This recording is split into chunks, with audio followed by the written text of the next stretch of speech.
সুপ্রিয় দর্শক, আসসালামু আলাইকুম। আপনাদের সবাইকে স্বাগত জানাচ্ছি। এখনকার আলোচনা আপনাদের সঙ্গে আছি আমি সিরাজুল ইসলাম। দর্শক, ইরানের সাথে আমেরিকার চুক্তির ভেতর দিয়ে মার্কিন সাম্রাজ্যের পতন শুরু হলো কিনা, এই প্রশ্ন তুলেছেন খোদ মার্কিন সাংবাদিক টাকার কার্লসন। শুধু তাই না, মার্কিন সিনেটের পররাষ্ট্র সম্পর্ক বিষয়ক কমিটির সদস্য জিন শাহিন তিনি সুস্পষ্ট করে বলেছেন, ইরানের সাথে চুক্তির মাধ্যমে প্রেসিডেন্ট ডোনাল্ড ট্রাম্প আমেরিকাকে প্রকৃতপক্ষে আত্মসমর্পণ করিয়েছেন। প্রশ্ন হচ্ছে, আসলে মার্কিন সাম্রাজ্যের পতন শুরু হলো কিনা এবং আমেরিকা সত্যি সত্যি ইরানের কাছে আত্মসমর্পণ করলো কিনা। এই প্রশ্নগুলোর জবাব খুঁজতে গেলে প্রথমে আমাদের নজর দিতে হবে এই যে চুক্তি হলো আমেরিকা এবং ইরানের মধ্যে, এই চুক্তিতে কি বলা হয়েছে। আমি একই সাথে আপনাদের কাছে আরেকটি তথ্য জানিয়ে রাখি। টাকার কার্লসন তিনি বলছেন 1956 সালে সুয়েজ সংকটের ভেতর দিয়ে ব্রিটিশ সাম্রাজ্যের যেভাবে পতন ঘটেছিল, তেমনিভাবে ইরানের সাথে চুক্তির মাধ্যমে মার্কিন সাম্রাজ্যের পতনের শুরু হলো। আসলে কি তাই? আপনারাই বা কী মনে করছেন?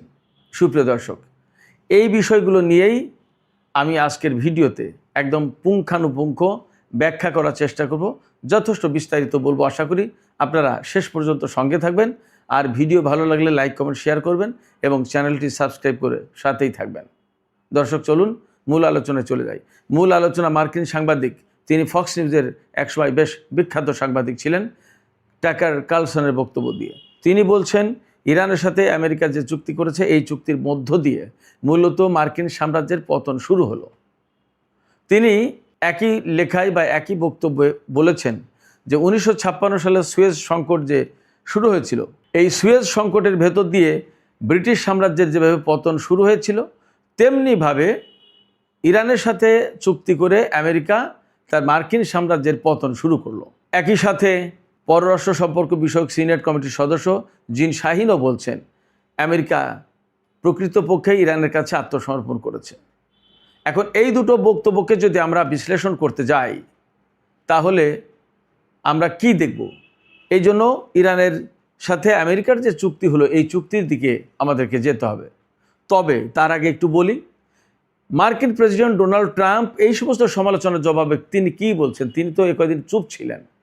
তিনি গত রাতে যা বলেছেন তা হচ্ছে এই, যে যারা এই চুক্তির সমালোচনা করছেন তারা হয় হিংসুটে, না হয় খারাপ মানুষ, না হয় বোকা। তার মানে তিনি এই চুক্তির পক্ষে ভীষণভাবে দাঁড়ালেন। এই চুক্তিকে তিনি সিরিয়াসলি ওন করছেন। প্রশ্ন হচ্ছে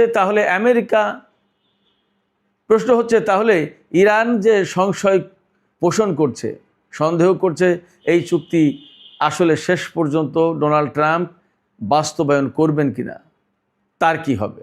ডোনাল্ড ট্রাম্পের আপাতত এখন যে অবস্থান, তাতে বোঝা যায় যে তিনি এই চুক্তি শেষ পর্যন্ত সংরক্ষণ করবেন এবং এই চুক্তি তিনি বাস্তবায়ন করবেন।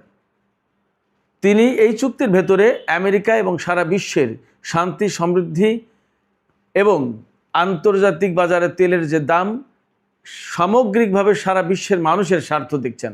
যদি তাই হয়, তাহলে তিনি সর্বশেষ পর্যন্ত এই চুক্তি সংরক্ষণ করবেন।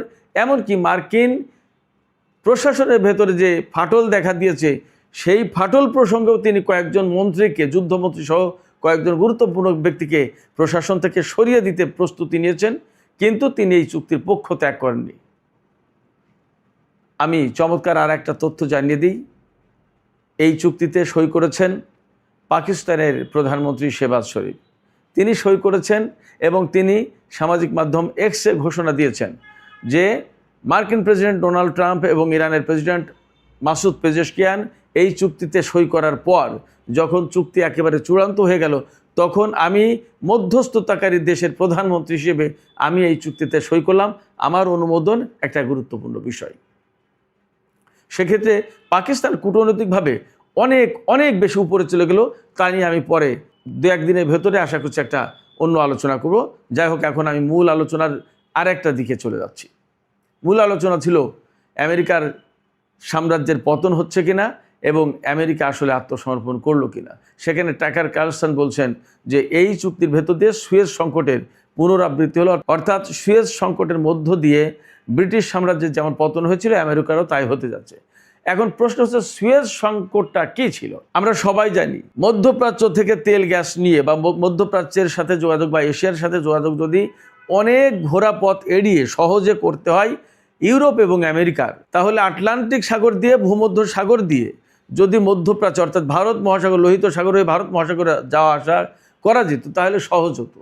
এই জন্য তখন চিন্তা করা হয়েছিল মাঝখানে যে মিশরের ভূখণ্ডটা আছে এই ভূখণ্ডের একটা অংশ যদি বড় ক্যানাল করে খাল কেটে যদি সমুদ্র ভূমধ্য সাগরকে লোহিত সাগরের সাথে যুক্ত করা হয় তাহলে এই চলাচলটা সহজ হয়।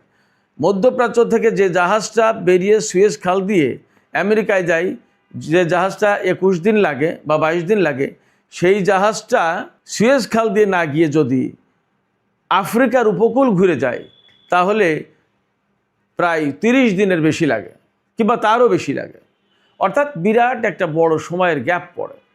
সেই জায়গায় মিশরের ভূখণ্ড কেটে একটা ক্যানেল করে খাল করে যদি দুই সমুদ্রকে ভূমধ্য সাগর এবং লোহিত সাগরকে যদি এক করা হয় তাহলে এই যাতায়াতের পথটা সহজ হয়। সেই অনুযায়ী সুয়েজ খাল কাটা হয়েছিল। সুয়েজ খালের নিয়ন্ত্রণ ছিল মূলত ব্রিটিশ এবং ফরাসি সরকারের হাতে, অর্থাৎ ব্রিটেন এবং ফ্রান্সের হাতে। তখন তারা কিন্তু খুব বড় শক্তি। কিন্তু 1956 সালে মিশরের প্রেসিডেন্ট জামাল আব্দুল নাসের এই সুয়েজ খালকে একেবারে আকস্মিকভাবে বলা যায় জাতীয়করণ করে, অর্থাৎ এই খাল মিশরের হাতে থাকবে, মিশর ছাড়া আর কারোর কাছে থাকবে না, এর কন্ট্রোল মিশরের হাতে থাকবে, যেমন এখন ইরান হরমুজ প্রণালীকে কন্ট্রোলে নিয়েছে। এই কথা বলার পর ইসরায়েল, ফ্রান্স এবং ব্রিটেন তারা তিনজন ষড়যন্ত্র করে পরিকল্পনা করে মিশরের বিরুদ্ধে যুদ্ধ শুরু করে। এই মিশরের বিরুদ্ধে যুদ্ধ শুরু করার পর যখন মিশর অনেকটা বিপাকে, কারণ ফরাসি, ব্রিটিশ এবং ইসরায়েলি শক্তি, তিন শক্তির মিলিত বাহিনীর বিরুদ্ধে মিশরের পক্ষে টিকে থাকা কঠিন। এই সময় আমেরিকা এবং রাশিয়া দুই শক্তি এক পক্ষ হয়ে ব্রিটেন এবং ফ্রান্সকে হুমকি দিল এবং এই হুমকির ফলে ব্রিটেন এবং ফ্রান্স যুদ্ধ বন্ধ করতে বাধ্য হলো, ইসরায়েলও পিছু হটল। এরপরে এই সুয়েজ খালের নিয়ন্ত্রণ মিশরের হাতেই থাকলো। এই সময় এই যে মার্কিন এবং সোভিয়েত ইউনিয়নের হুমকির মুখে ব্রিটেন এবং ফ্রান্স সরে গেল, এই যে সরে যাওয়া, এই সময় একটা চুক্তি হলো সুয়েজ খালকে মিশরের হাতে দেওয়ার ব্যাপারে। এই চুক্তি এবং এই ঘটনার পর থেকে ব্রিটিশ সাম্রাজ্য প্রকৃতপক্ষে একেবারেই তার অবসান ঘটে গেল বলা যায়। তবে এখানে আমি আরেকটু বলি, ব্রিটিশ সাম্রাজ্যের সবচেয়ে বড় ধাক্কা লেগেছিল 1947 সালে। ব্রিটিশ থেকে ভারত এবং পাকিস্তান স্বাধীন হলো, ভাগ হলো। এই যে ব্রিটেনের শাসনের আধিপত্য শেষ হয়ে গেল ভারতীয় উপমহাদেশে, এটা ছিল ব্রিটিশ শাসনের জন্য সবচেয়ে বড় ধাক্কা। এরপরে সুয়েজ খালের এই ঘটনা ব্রিটিশের জন্য। এরপরে 1997 সালে হংকংকে চীনের হাতে হস্তান্তর করে ব্রিটিশ সাম্রাজ্যের বলা যায় যে শেষ, একেবারে অধঃপতনের শেষ পেরেক ঠুকে দেওয়া হলো। তো সুয়েজ খালের ঘটনার প্রেক্ষাপটে ব্রিটেনের মূলত যে সাম্রাজ্যবাদী শক্তি ছিল ব্রিটেনের, সেই শক্তির মূলত অবসান ঘটে গেল। টাকার কার্লসন বলছেন ইরানের সাথে আমেরিকা যে চুক্তি করলো মূলত তাই হলো, কারণ এই সময় হরমুজ প্রণালী পৃথিবীর সবচেয়ে, সুয়েজ খালের চেয়েও বেশি গুরুত্বপূর্ণ আপনার এই হরমুজ প্রণালী। এই হরমুজ প্রণালীকে যখন ইরানের হাতে তুলে দেওয়া হচ্ছে এই চুক্তির মাধ্যমে, তখন টাকার কার্লসন এইভাবেই ভাবছেন যে মার্কিন সাম্রাজ্যেরও পতন হলো। তিনি এই কথা বলছেন আরও কয়েকটা কারণে। এই যে ইরান আমেরিকা যুদ্ধ হলো এবং এখন আমেরিকা মূলত চুক্তির মধ্য দিয়ে এই যুদ্ধ থেকে সরে আসছে, বেঁচে যাচ্ছে, পিছিয়ে আসছে। অথচ এত বছর ধরে মধ্যপ্রাচ্যে এত ঘাঁটি, এত সামরিক শক্তি, এত কিছু, তার কোনো কিছু ইরানের সামনে টিকল না। সাথে ইসরায়েল থাকলো, তারপরেও পারলো না। তার মানে ব্রিটিশে টাকার কার্লসন এখানে বলছেন যে বিশ্বের সবচেয়ে বড় বাহিনী, সবচেয়ে বেশি অর্থায়ন করা হয় যে বাহিনীকে, সেই বাহিনী ইরানের সাথে পারলো না এবং না পারার কারণে এখন চুক্তি করে পিছিয়ে আসতে হচ্ছে মান সম্মান বাঁচানোর জন্য। ফলে ইরানের উত্থান ঘটল এবং মার্কিন সাম্রাজ্যের পতন শুরু হলো। একইভাবে জিন শাহিন, সিনেটর জিন শাহিন, তিনিও বলছেন আমেরিকা মূলত এই চুক্তির মাধ্যমে আত্মসমর্পণ করলো ইরানের কাছে। এখন প্রশ্ন হচ্ছে, ইরানের সাথে যে আমেরিকার চুক্তি হলো, এই চুক্তিতে আসলে কি আছে? কয়েকটা শর্ত আমরা এরই মধ্যে বলে ফেলেছি, তারপরে আমি আবার বলি। লেবানন সহ সমস্ত ফ্রন্টে যুদ্ধ বন্ধ করতে হবে। ইরান এই কথা বলেছে, আমেরিকা সেই কথা মেনে নিতে বাধ্য হয়েছে। ইরানের আটকে থাকা অর্থ ছেড়ে দিতে হবে, আমেরিকা মেনে নিয়েছে। হরমুজ প্রণালী ইরানের ব্যবস্থাপনায় চলবে, আমেরিকা মেনে নিয়েছে। ক্ষেপণাস্ত্র প্রযুক্তি নিয়ে, ক্ষেপণাস্ত্র কর্মসূচি নিয়ে কোনো আলোচনা করা যাবে না, আমেরিকা মেনে নিয়েছে। ইরানের তেল থেকে শুরু করে যত পণ্য নিষেধাজ্ঞার আওতায় আছে সমস্ত সব কিছুর উপর থেকে নিষেধাজ্ঞা সরিয়ে নিতে হবে, আমেরিকা মেনে নিয়েছে। এরপরে প্রাথমিক যে চুক্তি, সেই চুক্তিতে পরমাণু নিয়ে কোনো আলোচনা হবে না, আমেরিকা মেনে নিয়েছে। তারপরে পরমাণু নিয়ে যে আলোচনা হবে, সেখানে পরমাণু কর্মসূচি একদম টোটালি বন্ধ করা, এইটা নিয়ে কোনো আলোচনা হবে না। আলোচনা হবে ইউরেনিয়াম সমৃদ্ধ করা যাবে কি যাবে না, কত মাত্রায় করব, এবং সমৃদ্ধ যে ইউরেনিয়াম আছে সেইগুলোর ব্যবস্থা কী হবে, ভবিষ্যৎ কী হবে, এই সমস্ত নিয়ে আলোচনা হবে। শুধু তাই না, এই যে হরমুজ প্রণালীতে আমেরিকা যে নৌ ব্লকেট দিয়ে রেখেছে, সেই নৌ ব্লকেট তুলে নিতে হবে, এটা ইরানের দাবি ছিল। এর সমস্ত সব কিছু আমেরিকা মেনে নিয়েছে। অতএব ইরানের চাওয়া পাওয়া মতো যে এই চুক্তি হচ্ছে অনেকটা বাস্তব। আমেরিকার যে কথা মানছে ইরান, সেটা হচ্ছে যে ইরান কখনো পরমাণু বোমা বানাবে না, তো এটা তো আগে থেকেই বলে আসছিল ইরান। আর চুক্তির মধ্য দিয়ে মূলত হরমুজ প্রণালীকে ইরানের হাতে তুলে দেওয়া হলো। এই যুদ্ধের আগে কিন্তু হরমুজ প্রণালী কন্ট্রোল করতো না ইরান, অথচ যুদ্ধ করে ইরান সেই হরমুজ প্রণালী একদম পুরোপুরি কন্ট্রোলে নিল এবং এখন তার হাতে কন্ট্রোল থেকে যাচ্ছে, চুক্তির মাধ্যমে ইরানের হাতে তুলে দিয়ে যাচ্ছে। এই সমস্ত কারণে মার্কিন সাংবাদিক বলি, সিনেটর বলি, কংগ্রেসের প্রতিনিধি পরিষদের সদস্য বলি, রিপাবলিকানদের অনেকেই বলি, সবাই কিন্তু বলছে যে এই চুক্তির মধ্য দিয়ে মূলত আমেরিকা ইরানের কাছে আত্মসমর্পণ করলো এবং মার্কিন সাম্রাজ্যের পতন হলো।